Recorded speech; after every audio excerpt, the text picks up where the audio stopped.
de Samuel, primer libro de Samuel. Algunos dirán, bueno, ¿por qué en la Biblia hay primera y segunda de Samuel? ¿Por qué no es Samuel?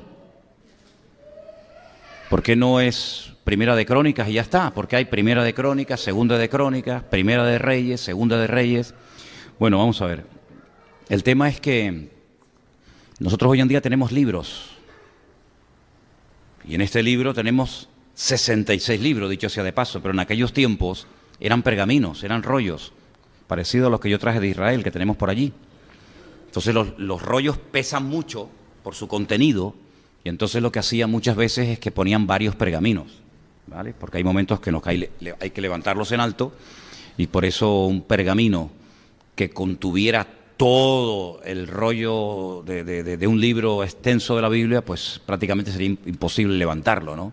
Por eso muchas veces incluso el libro de los Salmos no es un libro de los Salmos, son 5 libros, que todos se llaman Salmos, los Teilín, pero son 5 libros, porque son muy extensos, ¿se da cuenta? Y nosotros estamos en la primera parte de este pergamino, en primera de Samuel, y la semana pasada vimos cómo el pueblo de Israel se empeñó, y no paró hasta conseguirlo, en tener un rey. Y el título del mensaje de hoy es Saúl, un sueño roto. ¿Lo puede decir conmigo? Saúl, un sueño roto. Quiero que cierres tus ojos un momento, vamos a orar. Vamos a pedirle al Señor que en esta tarde la palabra que voy a compartir con ustedes sea de bendición para todos. Y bueno, me decían hace un rato que hay gente que está viendo el culto, por supuesto en directo, y también Elena, a la cual le mandamos un saludo, que está viendo el culto, con Miriam, con Armandito y seguramente con más gente también. Les mandamos un saludo. Y te damos muchas gracias, Señor, por el privilegio que nos das ahora de abrir tu palabra y estudiarla. Y pedimos, como hemos cantado, que abras nuestros ojos para que podamos descubrir el mensaje que tú tienes para cada uno de nosotros en el día de hoy, Señor. Quita todo estorbo, quita todo impedimento y que podamos disfrutar de esta exposición de tu palabra y que salgamos de aquí fortalecidos, renovados en la fe, y te damos gracias porque sabemos que tu Espíritu Santo va a hablar hoy a nuestras vidas y pedimos que estemos atentos a lo que tú nos quieras compartir. Te lo pedimos todo en el nombre bendito de Jesús. Amén. Primera de Samuel, capítulo 13, vamos a estar leyendo unos versículos de este hermoso capítulo. Repito, primera de Samuel, capítulo 13. Vamos a arrancar a partir del versículo 1. Dice así la palabra del Señor. Tome nota y fíjese en los detalles y en los datos que vamos a encontrar en la lectura.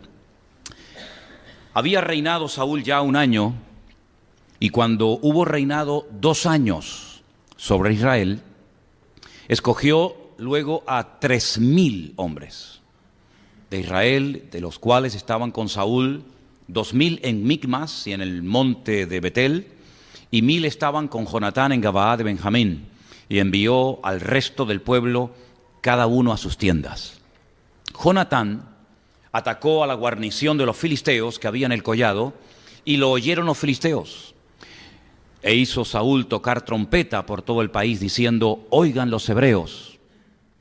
Y todo Israel oyó que se decía: Saúl ha atacado a la guarnición de los filisteos, y también que Israel se había hecho abominable a los filisteos. Y se juntó el pueblo en pos de Saúl en Gilgal. Entonces los filisteos se juntaron para pelear contra Israel 30,000 carros, 6,000 hombres de a caballo y pueblo numeroso como la arena que está a la orilla del mar, y subieron y acamparon en Micmas al oriente de Bet-Aven. Cuando los hombres de Israel vieron que estaban en estrecho, porque el pueblo estaba en aprieto, se escondieron en cuevas, en fosos, en peñascos, en rocas y en cisternas. Y algunos de los hebreos pasaron el Jordán a la tierra de Gad y de Galaad, pero Saúl permanecía aún en Gilgal, y todo el pueblo iba tras él temblando. Versículo 8. Él esperó 7 días conforme al plazo que Samuel le había dicho, pero Samuel no venía a Gilgal y el pueblo se le desertaba. Entonces dijo Saúl: traedme el holocausto y ofrendas de paz, y ofreció el holocausto. Y cuando él acababa de ofrecer el holocausto, y aquí Samuel que venía, y Saúl salió a recibirle para saludarle. Entonces Samuel dijo: ¿qué has hecho? Saúl le respondió: porque vi que el pueblo se me desertaba y que tú no venías dentro del plazo señalado y que los filisteos estaban reunidos en Micmas. Me dije: ahora descenderán los filisteos contra mí a Gilgal, y yo no he implorado el favor de Dios. Me esforcé pues y ofrecí el holocausto. Entonces Samuel le dijo a Saúl: locamente has hecho. No guardaste el mandamiento del Señor tu Dios, que Él te había ordenado. Pues ahora el Señor hubiera confirmado tu reino sobre Israel para siempre. Mas ahora tu reino no será duradero. El Señor se ha buscado un varón conforme a su corazón, al cual el Señor ha designado para que sea príncipe sobre su pueblo, por cuanto tú no has guardado lo que el Señor te mandó. Vamos a parar ahí la lectura, después seguramente leeremos otros textos. En la vida hay leyes que tienen que ver con la física, con la química, con un montón de apartados diferentes de la vida. Y en el mundo espiritual, en el reino espiritual también hay leyes, y tienes que conocerlas, las leyes del reino. Una de las leyes del reino de Dios es que lo que siembras recoges. Esa es una ley incuestionable. Otra ley del reino dice que lo que siembras es lo que cosechas, y cuanto más siembres, más vas a cosechar. Pues hay una ley en el reino que tiene que ver con la bendición y al mismo tiempo con el pecado. ¿Qué viene detrás de una bendición? Otra bendición. Así que cuando tú estás siendo bendecido, prepárate porque vienen más bendiciones todavía a tu vida. Es una ley del reino, es algo incuestionable, de gloria en gloria, de victoria en victoria, de bendición en bendición y de triunfo en triunfo. No lo digo yo, lo dice la Biblia. Pero por otra parte, detrás de un pecado viene otro. Cuando abres la puerta a un pecado, aunque sea desde tu punto de vista pequeño o insignificante, vendrá otro mayor y otro y otro y otro, y al final te terminarás convirtiendo en un esclavo. Desde que hemos empezado a hablar de Primera de Samuel, ustedes han podido comprobar de que el pueblo no levanta cabeza, ni con Samuel ni después con el rey. Porque el problema no estaba en Samuel, el problema estaba en el pueblo. Y el pueblo, utilizando la excusa de que los jueces, es decir, los dos hijos de Samuel, que vivían en Beersheba, en el sur de Israel, que había puesto su padre para que le ayudaran en las labores del ministerio, pues con la excusa de que estaban dando un mal ejemplo y eran un mal testimonio, y además Samuel había envejecido prematuramente, pues van y le presionan y casi le fuerzan a que sí o sí tiene que nombrar a un rey. Pero como vimos la semana pasada, el objetivo no era cumplir con esa parte del libro de Deuteronomio, que decía y dice claramente que algún día Dios pondría un rey en Israel. Por supuesto, era solamente cuestión de tiempo, era solamente cuestión de esperar y que Dios señalara y que Dios indicara quién era y quién no era. Pero ellos se adelantaron, ellos vinieron ya con una idea preconcebida y le dicen a Samuel, independientemente de los argumentos que les acabo de mencionar, dice: es que nosotros queremos ser como los demás. Esa era la razón principal. No es que quieran cumplir con la parte de la Biblia que dice que ustedes tienen que tener algún día un rey, etcétera, sino que queremos ser como los demás. Y cuando uno quiere ser como los demás, porque no tiene su identidad como creyente clara, ese deseo de querer ser como los demás, tarde o temprano te pasa una factura muy elevada. Saúl empezó aparentemente muy bien, no desde el punto de vista de Dios, sino desde el punto de vista del pueblo. Total, ya salimos con la nuestra. Es como el niño que se encapricha con algo y se lo das y ya se tranquiliza. Ya tenían su rey. Pero Saúl, con el paso del tiempo, fue revelando realmente lo que él era. Fíjate, yo estaba pensando y en esto, lo misericordioso, lo paciente que es el Señor, llegó a hartarse de Saúl para cansar a Dios. ¿Cómo tenía que ser este personaje? Porque yo les puedo cansar a ustedes, ustedes me pueden cansar a mí, pero que Dios se canse y que llega al punto de decirle a Samuel: no ores más por él. ¿Habéis leído ese versículo? Pues Señor, si tú nos mandas a orar los unos por los otros, pues yo te digo que por este no ores más. No hay nada que hacer.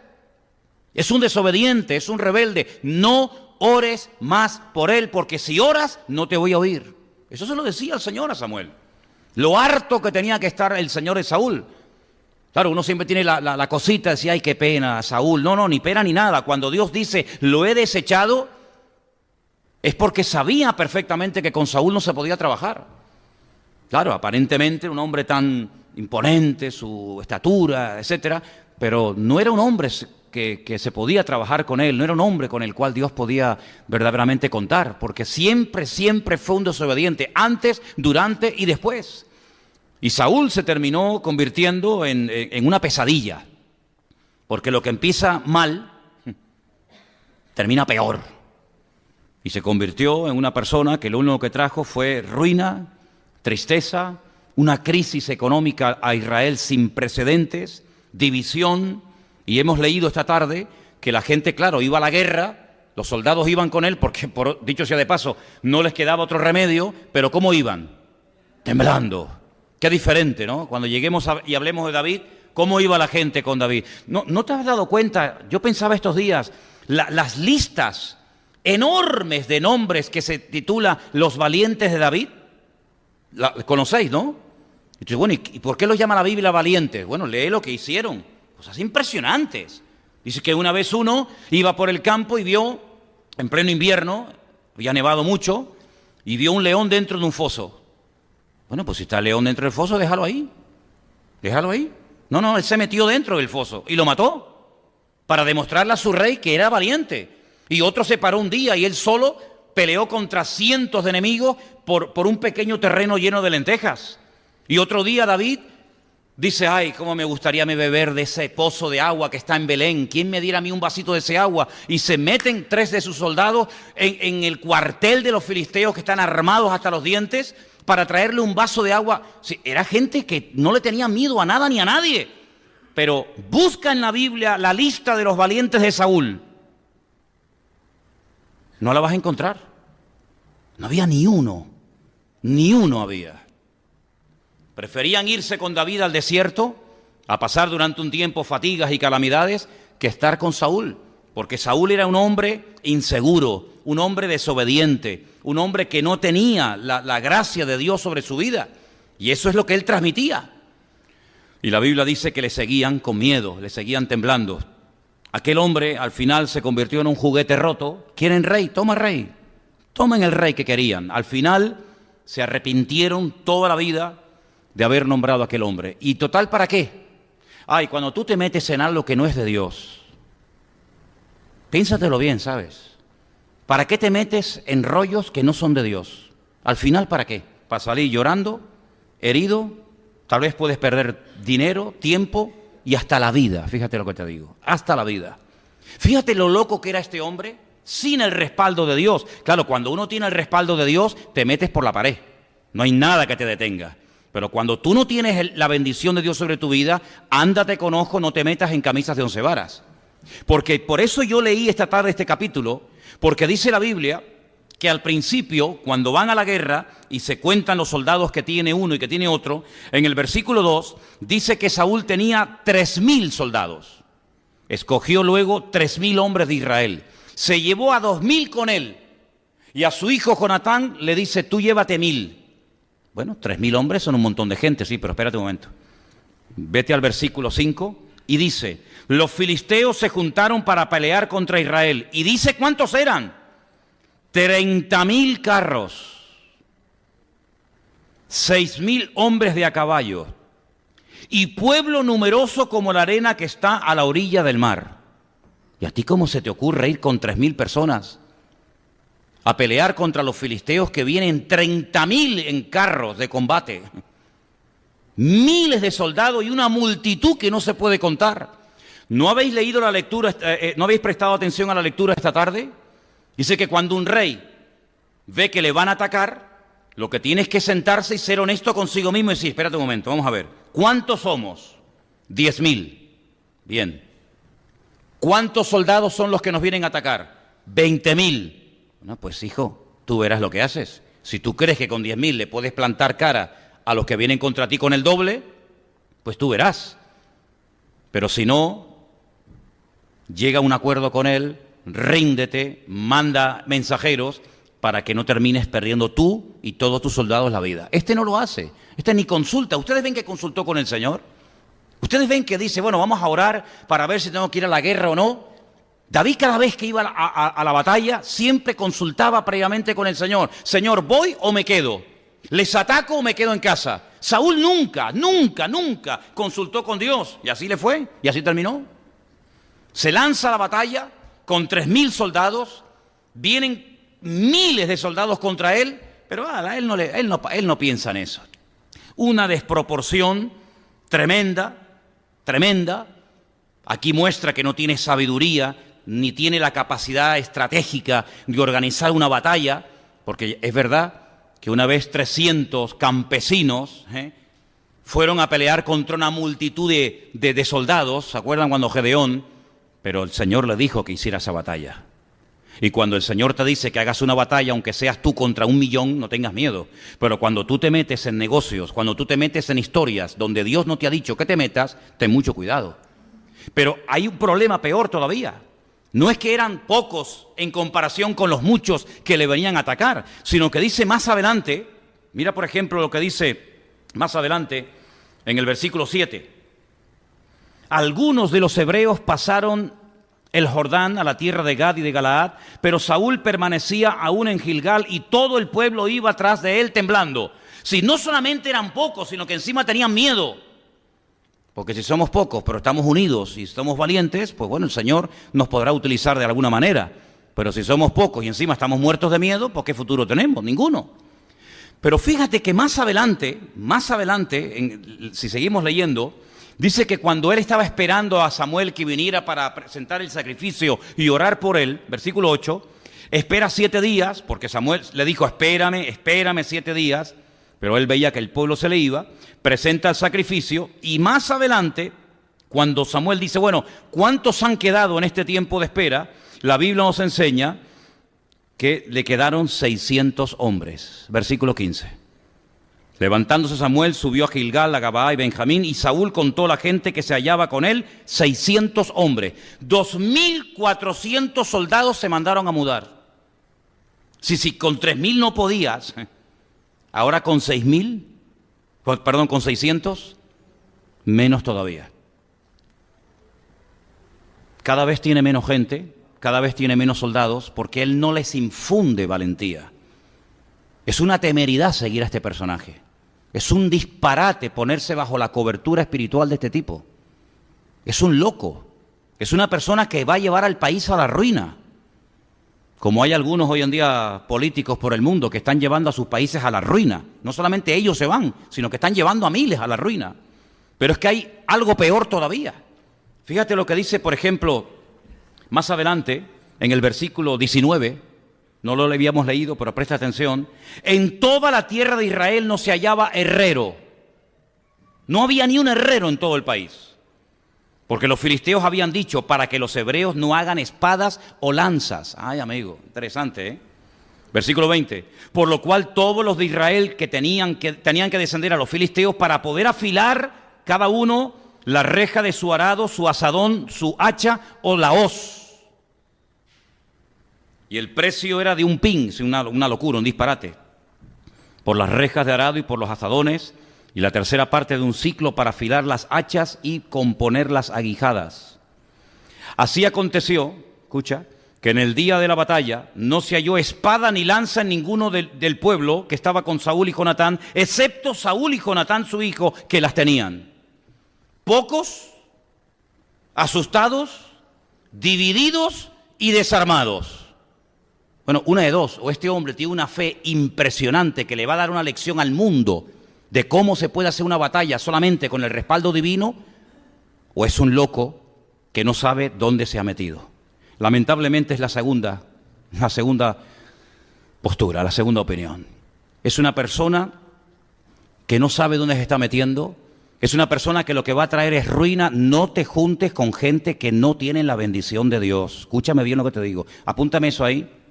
Hay gente que no tiene la bendición de Dios en su vida.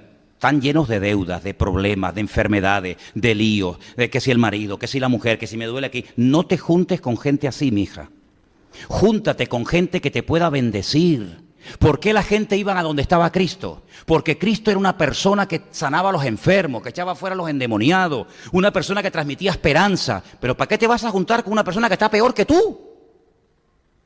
¿Para qué te vas a juntar con un criticón, con un deprimido, con un amargado? ¿Para qué? Para que corras el peligro de que puedas terminar perdiendo lo poco o lo mucho que tú dices que tienes. Júntate con alguien que te pueda bendecir. No tiene el mundo un refrán que dice, y ustedes lo saben mejor que yo, el que a buen árbol se arrima, buena sombra le cobija, ¿no? Pues la Biblia dice, anda con sabios y sabio serás. ¿Cómo es tu vida? Pues claro, yo no fui a la iglesia porque me convenció a mí ningún pastor. Es que a mí no me interesaba nada de ustedes, ni Biblia, ni pastores, ni nada. A mí lo que me llamó la atención es que yo vi gente que entraba destrozada y salía bendecida. Pero claro, si usted me dice que es cristiano y su vida es un desastre, ¿yo para qué quiero ser cristiano? Si usted está todo el día deprimido, amargado, con problemas, con follones, que la hija no sé qué, que el marido se le fue con otra, que me duele la espalda, que me duele no sé qué, digo, ¿y ese es tu Dios? ¿Eso es lo que te da a ti tu Dios? Pues quédate con tu Dios, hombre. Yo quiero ir de gloria en gloria y de victoria en victoria y de bendición en bendición. Y por eso me convertí a Cristo. Porque en Cristo esa es la vida que usted tiene que llevar. Y si no la estás llevando, tu vida, algo le está pasando, mijo. Porque claro que uno puede tener problemas y luchas y dificultades. Usted ve, por ejemplo, la vida de David. Usted ve, por ejemplo, la vida de Pablo. Usted ve la vida de Job y dice, madre mía, es que tenían problemas. Pero espérate, no es lo mismo, no es lo mismo cuando uno está pasando por pruebas permitidas y enviadas por el Señor que pruebas que tú te has buscado y te has metido por tu mala cabeza. No me vengan a mí con rollo. Hay gente que le va mal en la vida, pero no porque Dios los esté probando, sino por la mala cabeza que tienes, por la vida que estás llevando de desorden y de pecado delante del Señor. Y entonces dice la Biblia que cuando el Señor manda pruebas, en la prueba hay gozo. Las pruebas que me manda el Señor. Leí esta semana una ilustración muy interesante. 2 personas llevaban un cajón muy pesado. Uno iba cantando y sonriendo. El otro quejándose y diciendo todo tipo de barbaridades. Una persona se les acerca y le dice, caramba, los dos estáis llevando la misma carga, el mismo peso, pero veo que usted va cantando y sonriendo y usted va todo el rato quejándose y lamentándose. ¿Por qué? El que reía y cantaba dice, porque lo que hay dentro son monedas de oro y son mías. Y cuanto más pesa, más dinero tengo. Y al otro le dice, ¿y usted? Dice, yo soy el criado de este señor. Nada de lo que llevo es mío. Por eso me lamento y me quejo. ¿Te das cuenta? Cuando Dios te manda una prueba, hay gozo en la prueba. Tengo aquí una pequeña lista de cosas que usted puede aprender en la prueba o tener en cuenta. Primero, Dios te va a ayudar. Cuando estés pasando una prueba, si Dios te la mandó, no por tu mala cabeza, cuidado. Si Dios te mandó una prueba, Dios te va a ayudar, te va a dar la fuerza, te va a ayudar para que te goces. Dice, tener por sumo gozo cuando os halléis en diversas pruebas, ¿sí o no? Lo dice Santiago, tener sumo gozo cuando os halléis en diversas pruebas. El texto original dice pruebas de diversos colores. ¿Y qué tiene que ver esto con las pruebas, con los colores? Porque tiene que ver con las capas de las ovejas y de las cabras que se mataban en el templo. No todas eran blancas, no todas eran negras. Había algunas que tenían 2 o 3 colores, eran salpicadas. Y Santiago dice, así como en el templo se pueden presentar animales de diferentes capas, las pruebas de la vida no siempre vienen igual. Pueden venir de un lado, pueden venir de otro, pero cuando Dios las manda, Dios te da la ayuda y te da el gozo para que tú digas, gloria a Dios, aunque Dios me mate, lo seguiré adorando. Como decía aquel hombre en la Biblia, ¿verdad? Este hombre se llamaba Job. La segunda cosa, cuando una prueba es de Dios, tú tienes paz. Yo te pregunto, ¿tú tienes paz? Porque la paz se contagia, ¿tú sabías eso? Tú acércate a una persona que está bien en Dios y aunque tú no le digas nada, te transmite algo tú. Tú acércate a una persona que está mal y dentro de ti dices, Dios mío, quítamela de en medio. Porque se transmite el mal rollo.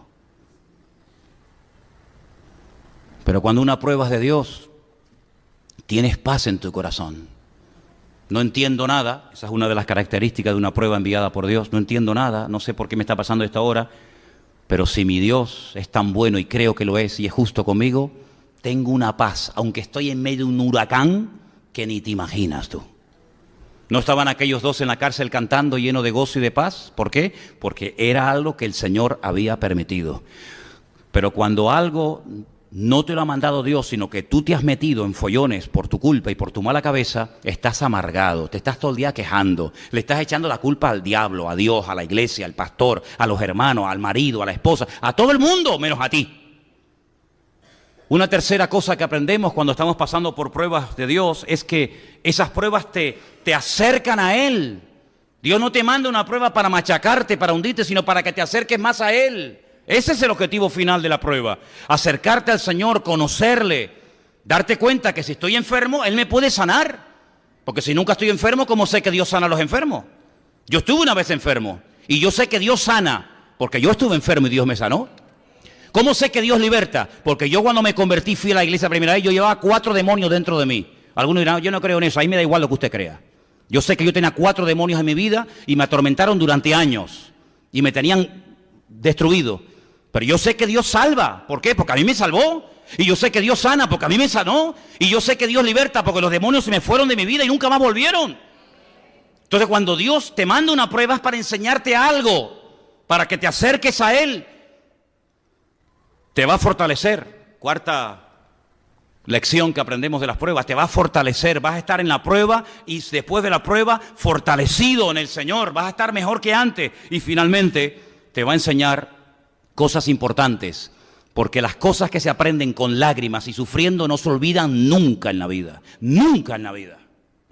Lo que te hace llorar, lo que te hace reír te olvida. Pero lo que te ha hecho sufrir y pasarlo mal, eso no se olvida nunca. Por eso estas cinco cosas, Dios me ayuda, Dios me dará su paz, el Señor me acerca a Él, Él me fortalecerá y me enseñaré cosas grandes y ocultas que yo no conozco, es la clave para saber si estoy metido en una prueba que Dios ha mandado a mi vida o yo me he metido en camisas de 11 varas. Por eso, hermanos queridos, este hombre, Saúl, fue una pérdida de tiempo. Quieren rey, toman rey. Pero ustedes que lo han pedido, al final se van a terminar hartando de él. Y terminó la gente agobiada. Con Saúl, la gente terminó agobiada. La gente, dice la Biblia, que se iban a una cueva enorme que se llama la cueva de Adulán, entristecidos, endeudados, deprimidos. ¿Por qué? Porque allí había un joven pastor que no tenía nada que ofrecerles, pero estar al lado de David era una delicia. Se vivía y se estaba mucho mejor al lado de David en una cueva que en un palacio viviendo con el rey Saúl. ¿Qué te parece?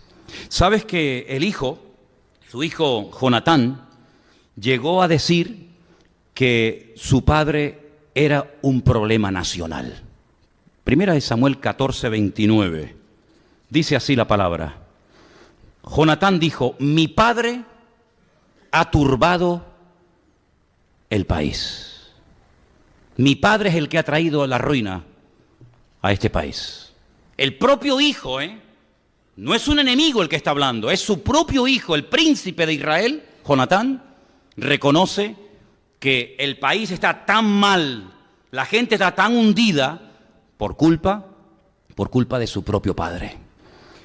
Ahora, lo que me llama la atención es que el rey que el Señor iba a poner, que era David, el que tenía que haber sido el primero y no el segundo, no era perfecto, ¿verdad? David no era una persona perfecta. ¿Hay alguna persona perfecta esta tarde aquí entre nosotros? Pues no. Hay 2 versículos en la Biblia que nos dice lo que sí es perfecto. Escucha este versículo, Salmo 19:7. Escucha bien. La ley de Jehová es perfecta, convierte el alma. El testimonio de Jehová es fiel. La palabra de Dios es perfecta, dígalo conmigo. La palabra de Dios es perfecta, no le falta nada, no hay que quitarle ni hay que añadirle. Es perfecta. La Biblia es perfecta.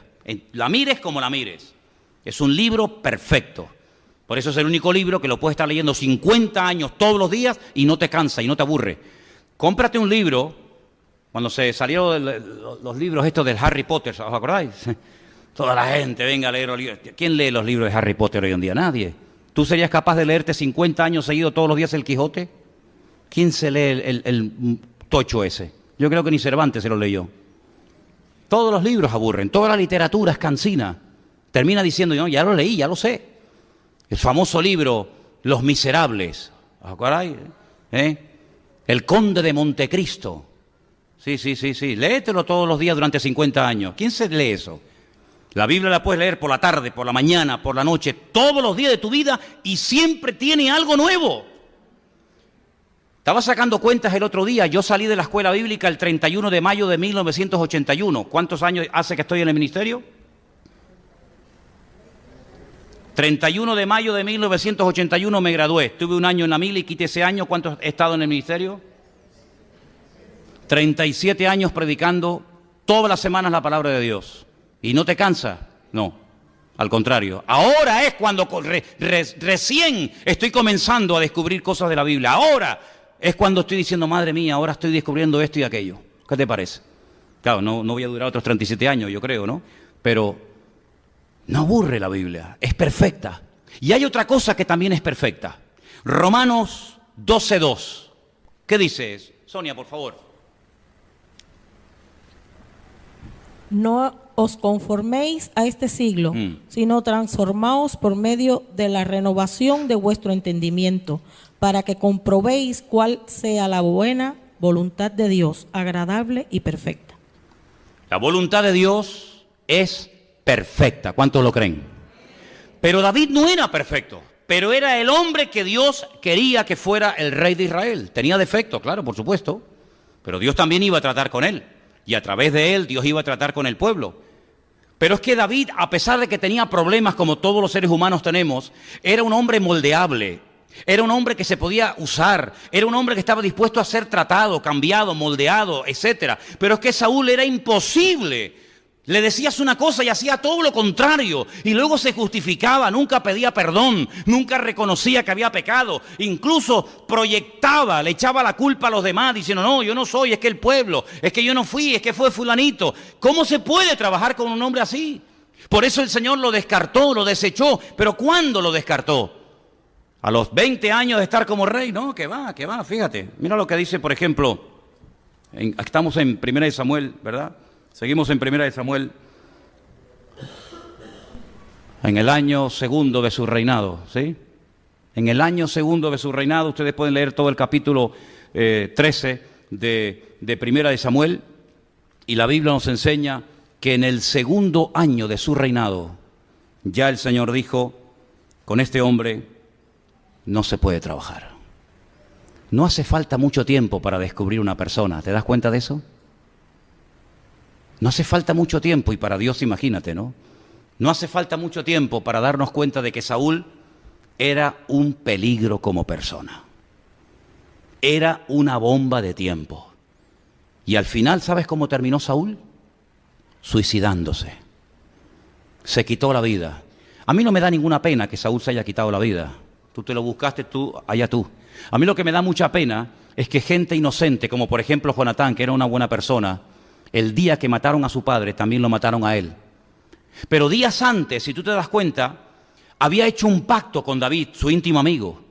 Dice que salen al campo y Jonatán reconoce que él no va a ser el rey. Eso es un acto de humildad tremendo, ¿eh? Si mi padre es el rey, cuando él muera yo seré el siguiente rey. Pero él es honesto, él sabe que él no va a ser el rey de Israel. Porque el que Dios ha escogido es a su íntimo amigo David. ¿Y qué es lo que hacen sus íntimos amigos en el campo? Pues dice la Biblia que Jonatán se quita su escudo, se quita su espada, se quita sus ropas reales de príncipe de Israel y se las da a su amigo David.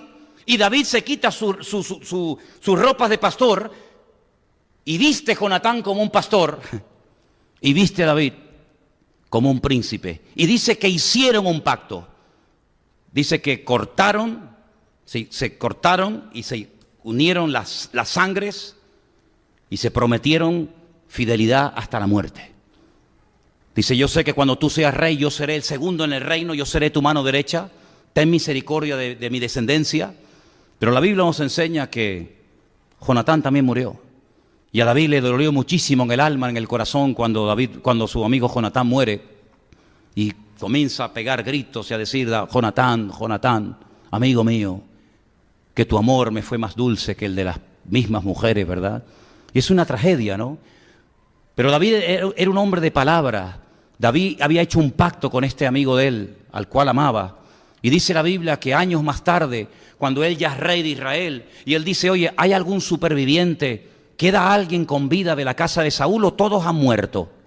Y le dicen: no, hay un tal Mefiboset que vive en Lo-Dabar. Lo en hebreo es no, Dabar es palabra. Un lugar donde no hay palabra, donde no hay futuro, donde no hay esperanza. Vive en Lo-Dabar. Y dice: llámenlo. Y cuando viene, no puede caminar porque dice que está lisiado de los pies porque cuando era niño cayó. Qué triste es cuando uno cae y después no sabe levantarse, ¿verdad? Porque hay algunos que se han caído y gloria a Dios se han levantado. Pero hay otros que se han caído y todavía no han aprendido a levantarse. Pues en la vida, la grandeza no está en la caída, sino cómo uno se levanta, ¿verdad? En el nombre del Señor. Y seguramente Mefiboset venía asustado, muerto de miedo, porque pensaba que David, pues, iba a matarlo a él. Pero dice la Biblia que le dice: siéntate a la mesa y todos los días de tu vida comerás conmigo en la mesa, comerás como un rey. Yo cuidaré de ti y todas las tierras que eran de tu padre yo te las devolveré. Y le da un futuro y le da una esperanza. ¿Te das cuenta? ¿Te das cuenta? Anda con sabios y sabio serás, dice Proverbios en la Biblia. Es decir, con Saúl, ¿qué había? Muerte, crisis, pobreza, miseria, un desastre. Sin embargo, con David había presente y había futuro. Y hoy en día es exactamente igual. Claro, los nombres han cambiado, los lugares han cambiado, pero dime, ¿cómo te va a ti la vida? Dime, ¿qué tienes hoy a ti que sea atractivo para nosotros? Dime, si tuvieras la oportunidad de subir aquí arriba y decir: bueno, yo tengo en mi vida esto y aquello, y es lo mejor que he encontrado. ¿Saben, hermanos? La cruda realidad es que la gente está tan vacía, pero tan vacía, que no tienen nada que ofrecer. Yo oigo las conversaciones de los que se juntan aquí en el bar. Tuvieron que volver a abrir este bar de aquí al lado el domingo porque los hombres no sabían lo que hacer un domingo a la tarde. ¡Qué tristeza no saber qué hacer! Tener que disfrazarme y hacer el idiota y tener que estar toda la santa noche sin dormir y llegar borracho vomitando por las calles para decir que me he divertido. Pero tengo que llegar a eso para poder decir: me va de miedo la vida. ¿Pero qué de miedo te va la vida? No tienes trabajo, no tienes ropa, no tienes nada. Estás totalmente hundido. Sin embargo, cuando uno viene al Señor Jesucristo, el Señor te transforma. Lo primero que te cambia es tu lamento en baile, dice la Biblia. Eso es lo que dice la Biblia.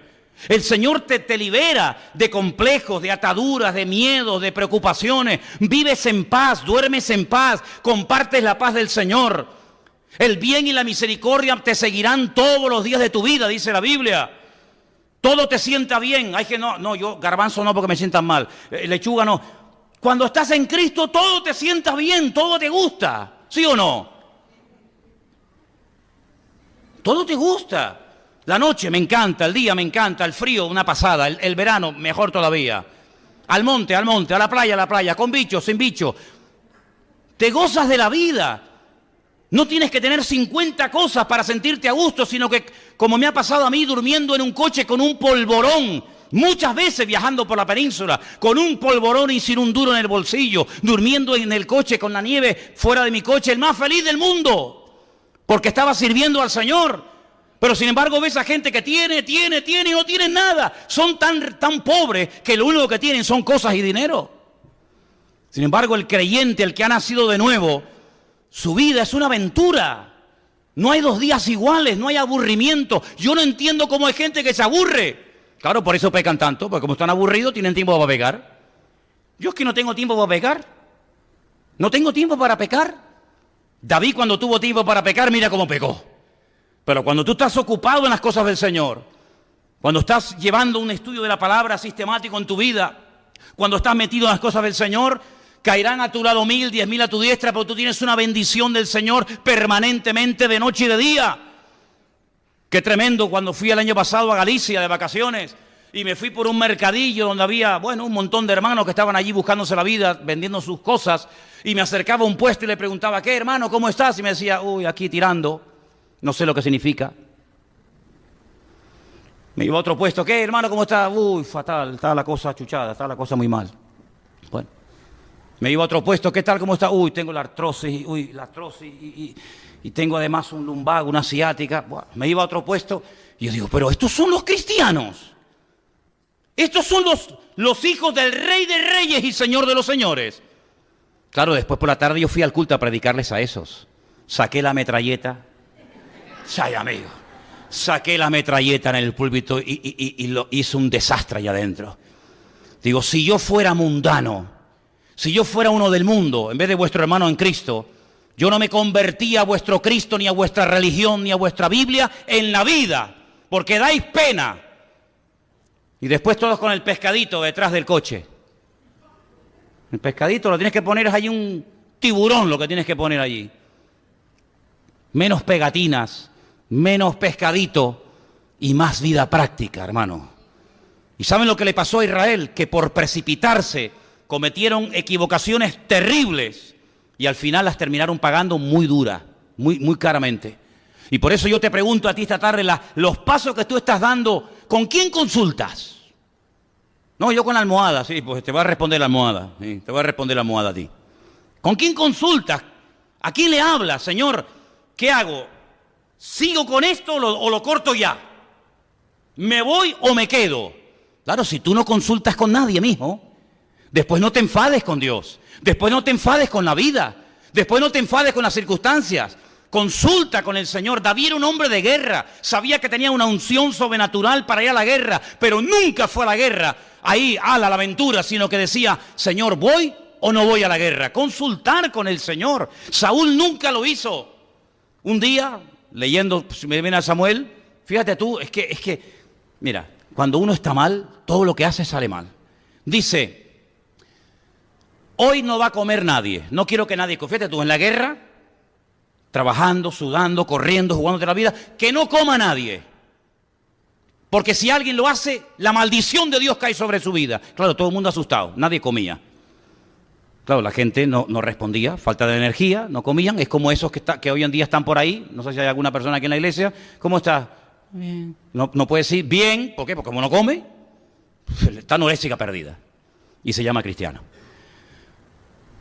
Jonatán no había oído esto. Jonatán no lo había oído, su hijo. Pero su hijo se había ido él solito y mató a un montón de filisteos. Y la gente contenta. Y cuando viene Jonatán, dice que se mete en un bosque. Y claro, él tiene hambre. Y dice que había un río de miel en ese bosque. ¿Lo crees? Un río de miel. Corría así la miel por todo el bosque. La Biblia dice que Israel es tierra de leche y miel. ¿Sí o no?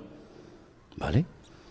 Pues Jonatán llegó, cogió miel, se mojó la boca, comió la miel y dice que se le aclaró la vista. Claro, tenía una fatiga el pobre y recobró fuerzas.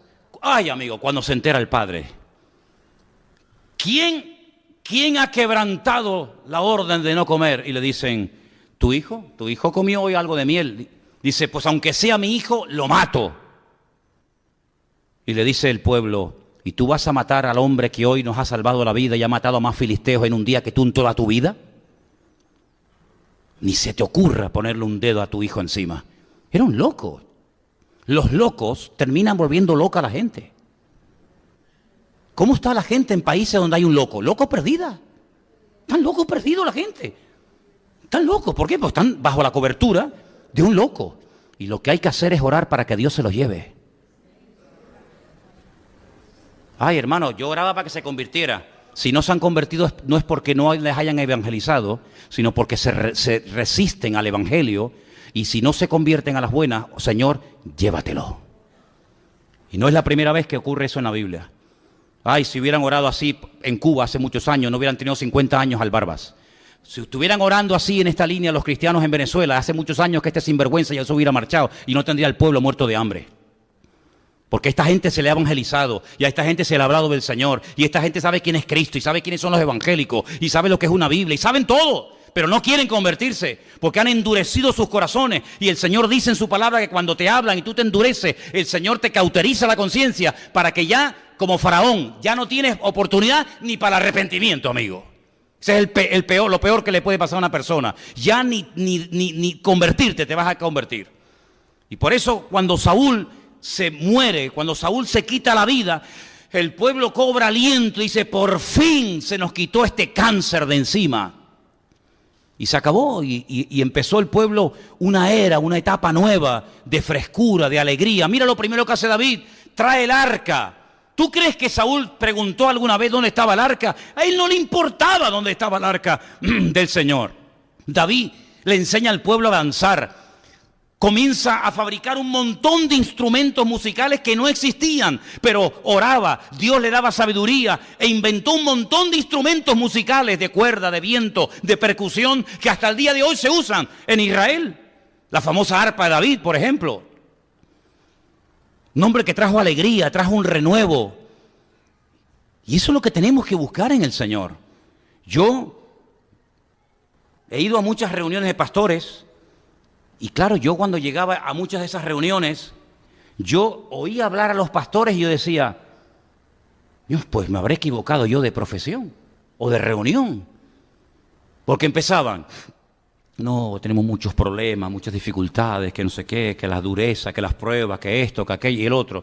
No, y yo decía, pues yo estoy disfrutando de la vida. Porque poder servir al Señor... Claro que hay luchas y dificultades, pero es que en esas luchas y dificultades yo veo la mano de Dios. Si no son pruebas que vienen para hundirte y para amargarte. Si tú eres un cristiano, dice la Biblia que el gozo del Señor es tu fortaleza, ¿sí o no? ¿Tenemos un mensaje que darle al mundo, sí o no? Pues hermanos, pues el mejor mensaje que podemos dar es con tu vida y con tu testimonio. Porque mira, una de las cosas importantes de un creyente es que no depende de nada. Ni de nadie. ¿Sabe lo bonito que es decir, yo me levanto por la mañana y no dependo de nada, ni de nadie, para funcionar, sino que soy libre?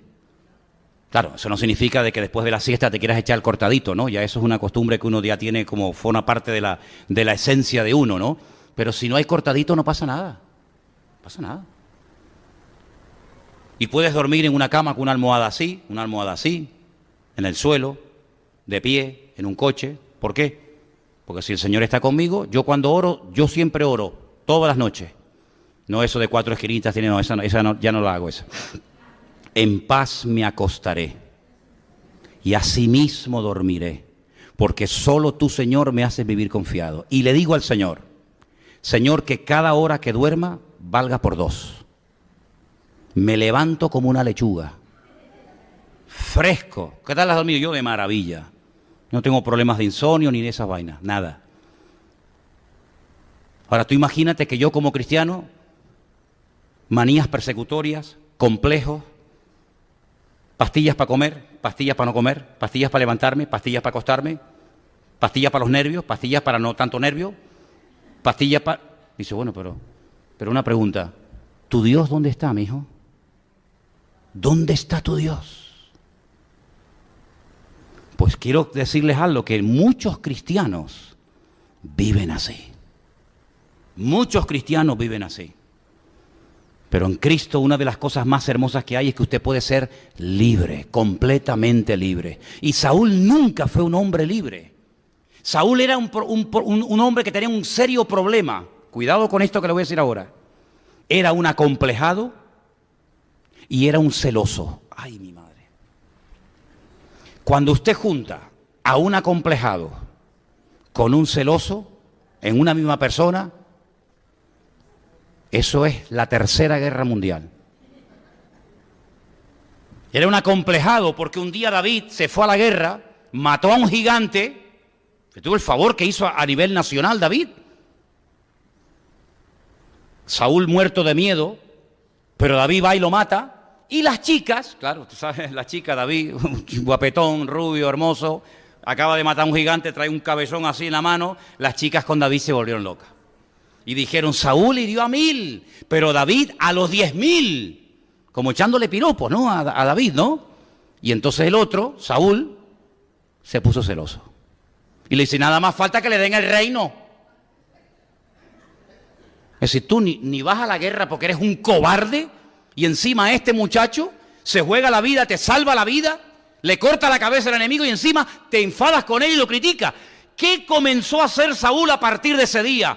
A perseguir a David con la intención de matarlo. Un acomplejado, celoso. Y los celos son muy peligrosos porque te hacen ver cosas que no existen. ¿Usted sabía eso? Persona celosa te dice, ¿con quién hablabas? ¿Yo? Con nadie. ¿Cómo que no? Si yo te vi. ¿Qué me vas a ver si estaba todo el día metido en la habitación? No, pues yo te vi. ¿Y qué le dije? Bueno, eso es horroroso. Eso es terrible, de verdad. Eso es para decir, Señor, o te lo llevas o te lo mando. De verdad, ¿eh? Terrible, terrible. ¿Tú te crees que un rey que tiene que matar a filisteos, que tiene que darle buena vida a la gente, que tiene que tener la frontera segura, que tiene muchas responsabilidades, todo su empeño durante años y años fue matar a David? Y luego era un falso, porque era un falso. Le dice un día a David, mira, yo quiero que tú seas familia mía, quiero que seas mi yerno. Y David le dice, ¿yo? Un don nadie, un desgraciado, un pastor de ovejas, que sea yo yerno del rey. No, por favor, eso es demasiado honor para mí. Pero yo quiero que seas mi yerno. Bueno, pero dime algo, es que yo no tengo nada para ofrecerle a la princesa de Israel. Que la princesa había que echarle de comer aparte también, ¿eh? Cuidado con las que se venden como princesas. Porque hay algunas que se venden como princesas que después son, vamos, madre mía, una piedra en el zapato era la princesa aquella.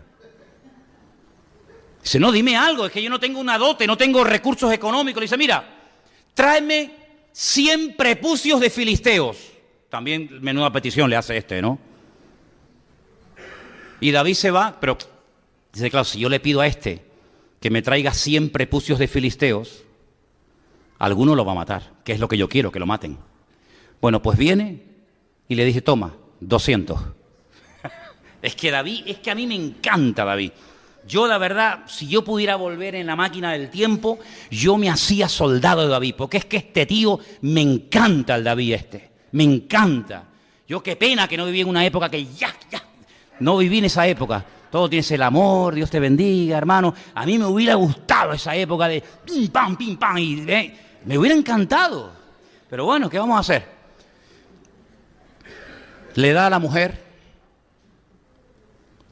Y entonces David, que era un hombre de Dios, espontáneo, campechano, el hombre quería adorar y adoraba, y el hombre quería cantar, no tenía ese miedo al ridículo, porque no era un acomplejado como el suegro, sino una persona feliz de la vida, pues resulta que se pone a danzar por las calles de Israel, y claro, doña Mical, que era igual que el padre, porque la Biblia dice lo dice el mundo, de tal palo tal astilla, la Biblia dice tal la madre, tal la hija, ¿no? Pues se queda mirando por la ventana y dice, tú chiquita, bailando ahí. Y cuando llega por la noche a la casa, Mical está con los morros. Con los morros.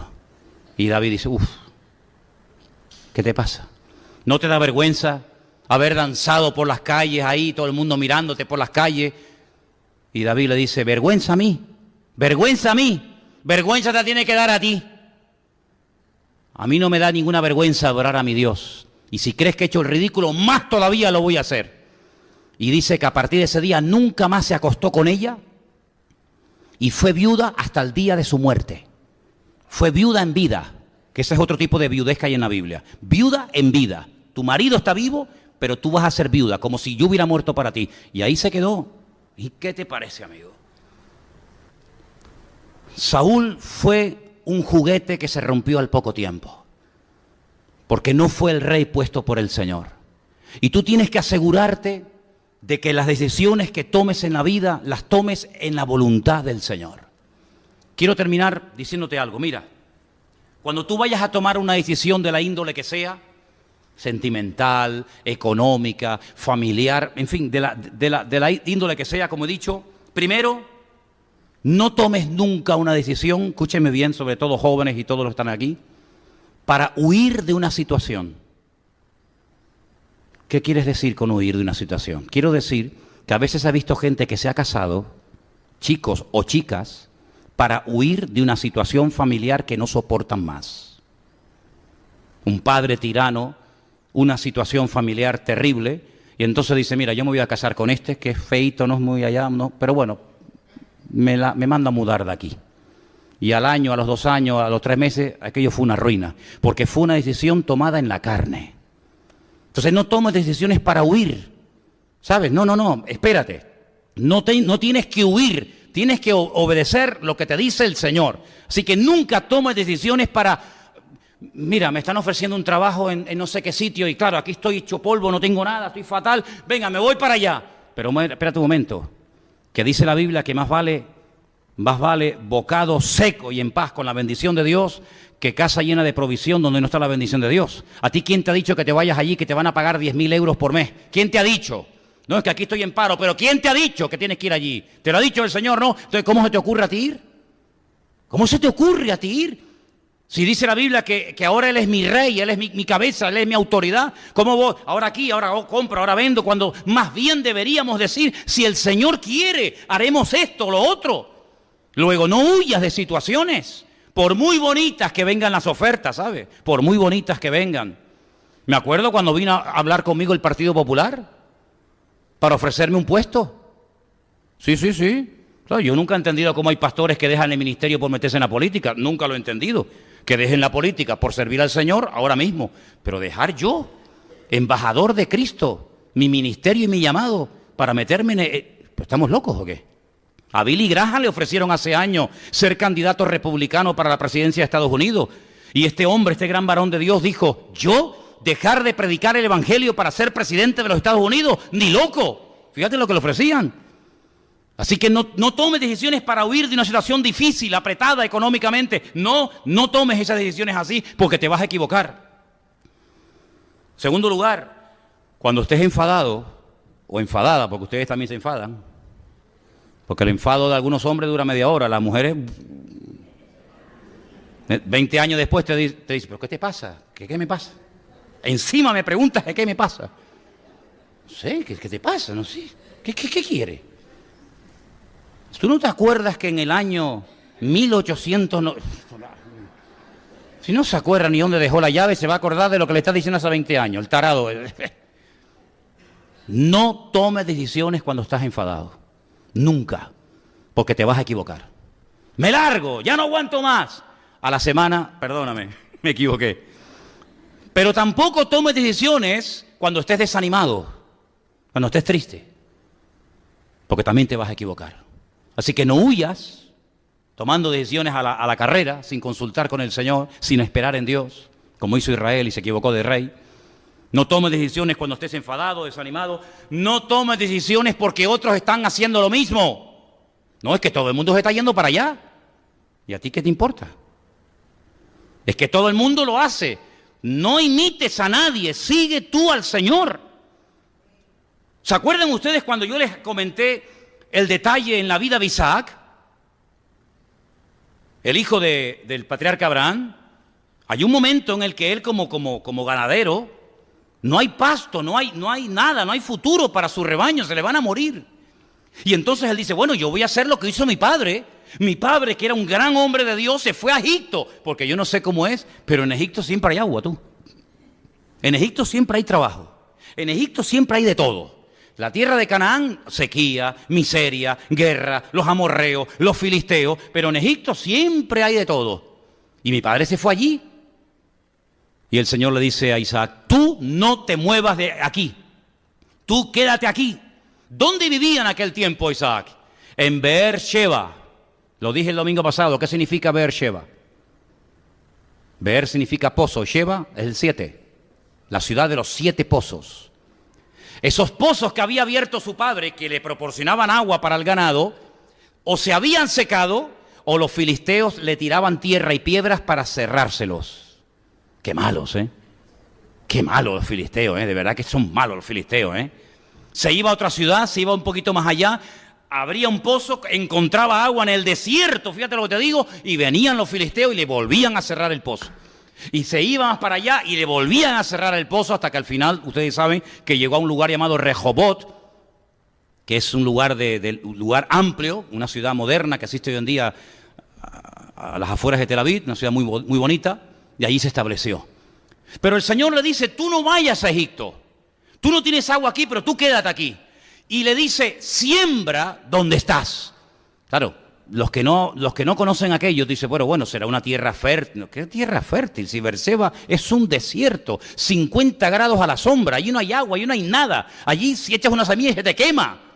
Pero el Señor me dijo que siembre en el desierto. Y dice que ese año sembró, en obediencia al Señor, fuera de toda probabilidad de éxito, cosechó a 100 por 1 y los filisteos vinieron y reconocieran que el Señor estaba con él, hicieron un pacto con él y le pidieron perdón. ¿Qué te parece?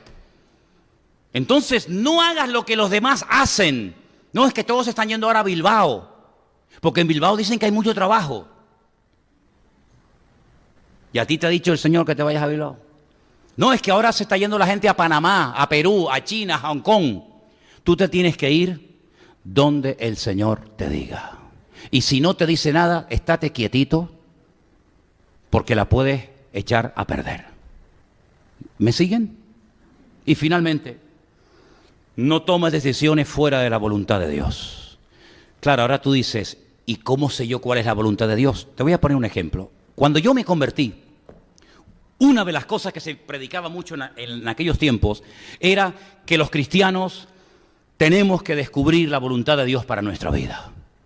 Y entonces yo continuamente preguntaba, pero bueno, ¿y cómo puedo yo saber la voluntad de Dios? Y me decían, orando. Y yo, como era muy quisquilloso, le decía, vamos a ver, en un partido de fútbol, yo veo que en un equipo hay gente que sale y se santigua y oran. Y el otro equipo, hay algunos que también se santiguan y oran. ¿A quién le da la victoria al Señor si los dos han orado? Claro, fíjate los ejemplos que yo le ponía a los pastores en aquel tiempo. Una vez me dijo un pastor, Manolo, me tienes ya podrido. Me tienes ya harto con tus preguntas. Digo, bueno, es que yo hasta que no me den una respuesta, yo no paro. Y entonces, andando el tiempo, llega un pastor y me dice, tengo un regalo para ti.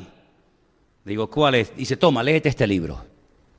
Yo desde que me convertí leía libros y libros y libros, pero ese en especial se llamaba, si un día lo pueden conseguir, es un libro muy antiguo, cristiano. Si pueden conseguir ese libro, cómprenlo. Si vas a la casa de un hermano y lo ves, quítaselo y después le dices que se lo cogiste de prestado. Se llama 3 señales seguras. Es portada azul. 3 señales seguras. Se basa en lo siguiente. Dice que en una parte de Italia había un puerto que era muy peligroso entrar con el barco. No hay problema. Y resulta de que los barcos encallaban porque no sabían entrar bien al puerto y tocaba y rompía el casco y se hundían. A alguien se le ocurrió poner en la punta del muelle 3 farolas, así, en línea.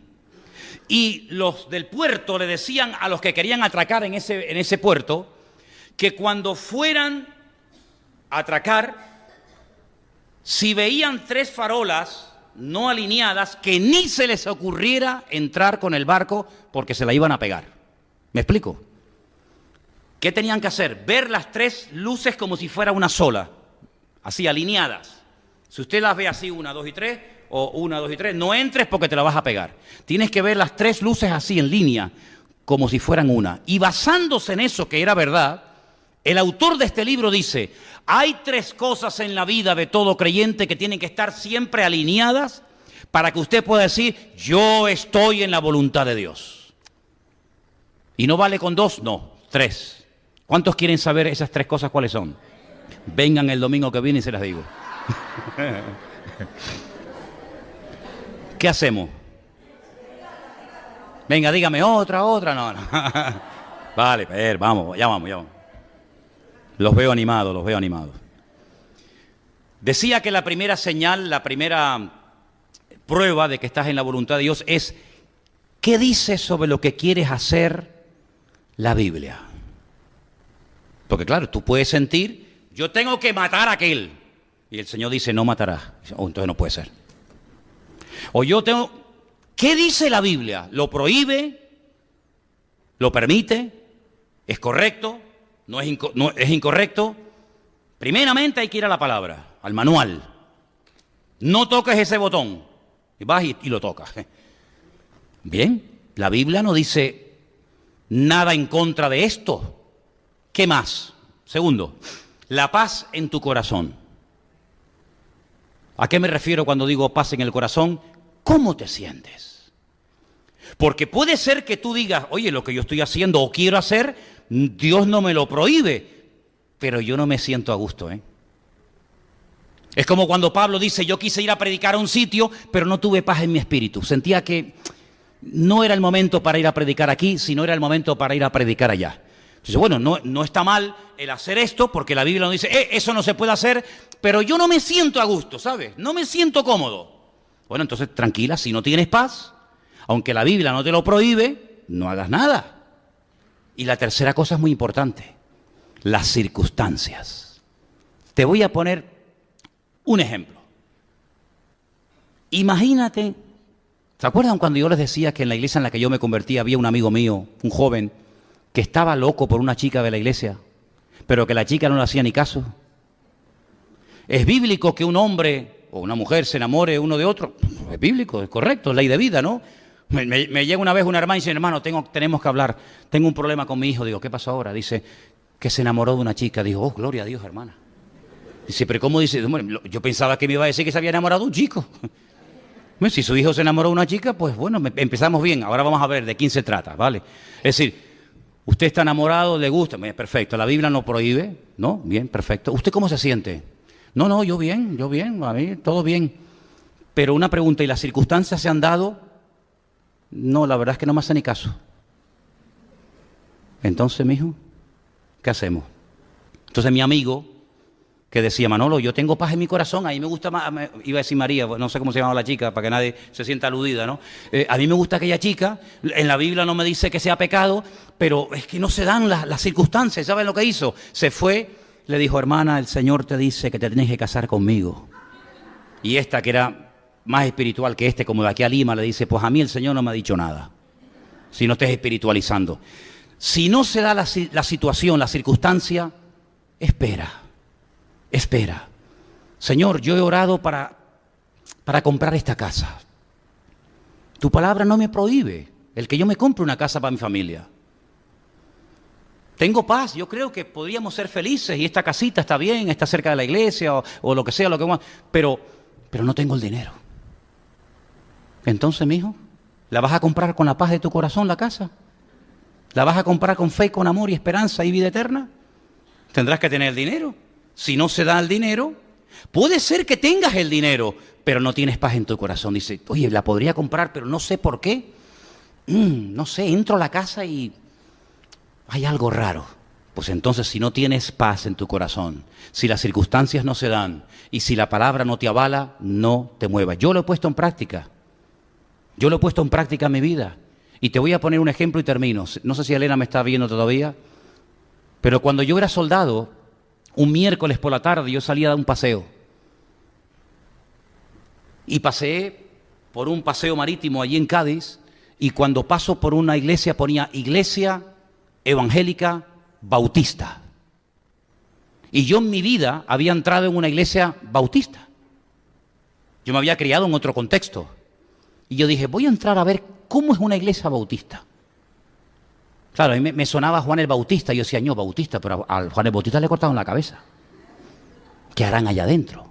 Entonces yo entré a la iglesia bautista, pero con ojo, a ver, ¿no? Y cuando llegué, hice un recorrido así, una panorámica, hice un plan así general, y entonces vi una chiquita, que yo dije, oye, mira las bautistas, están guapas las bautistas.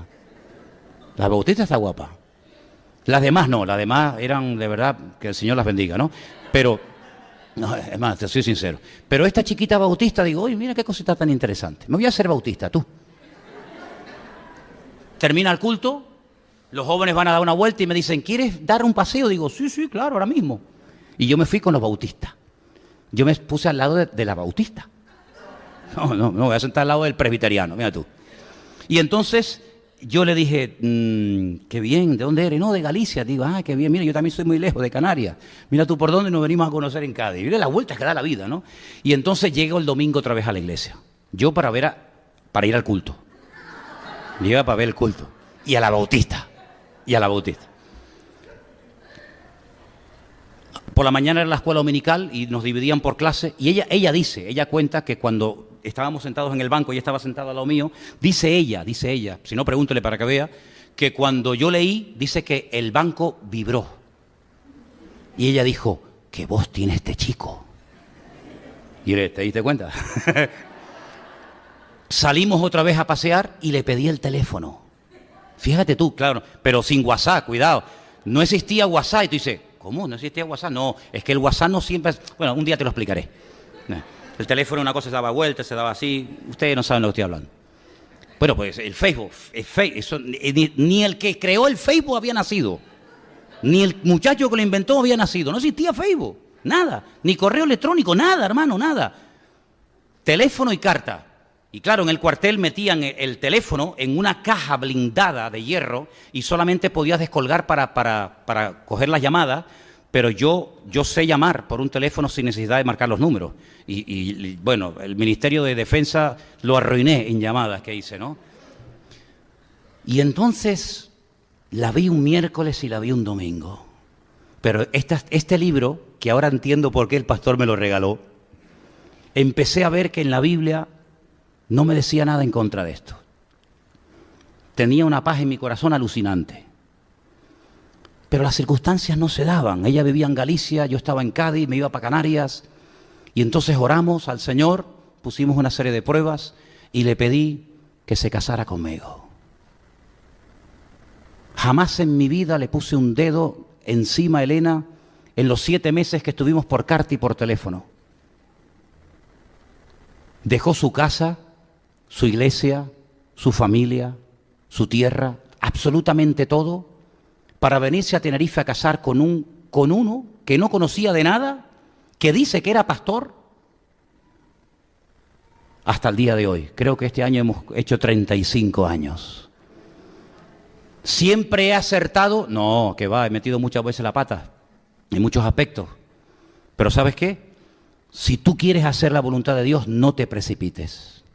Espera en el Señor, porque mira por precipitarse cómo terminó Saúl, quitándose la vida. Cómo terminó el pobrecito Jonatán y sus hermanos, quitándose la vida. El país arruinado, en crisis. ¿Por qué nos cuesta tanto a los cristianos esperar en el Señor, hermanos? ¿Por qué? Es que no nos fiamos de Dios. ¿No nos ha demostrado ya fehacientemente el Señor que uno se puede fiar de Dios? Ya sé que por ahí hay un versículo, yo sé que ustedes saben muchos versículos. Maldito el hombre que confía en el hombre. Sí, yo también me lo sé. Pero también te recuerdo que hay uno que dice, más bienaventurado el varón que confía en el Señor su Dios. Y yo les quiero decir esta noche para concluir que confiemos en Dios. Que no seamos como Israel, que venga la carrera y ahora, sino esperemos en el Señor.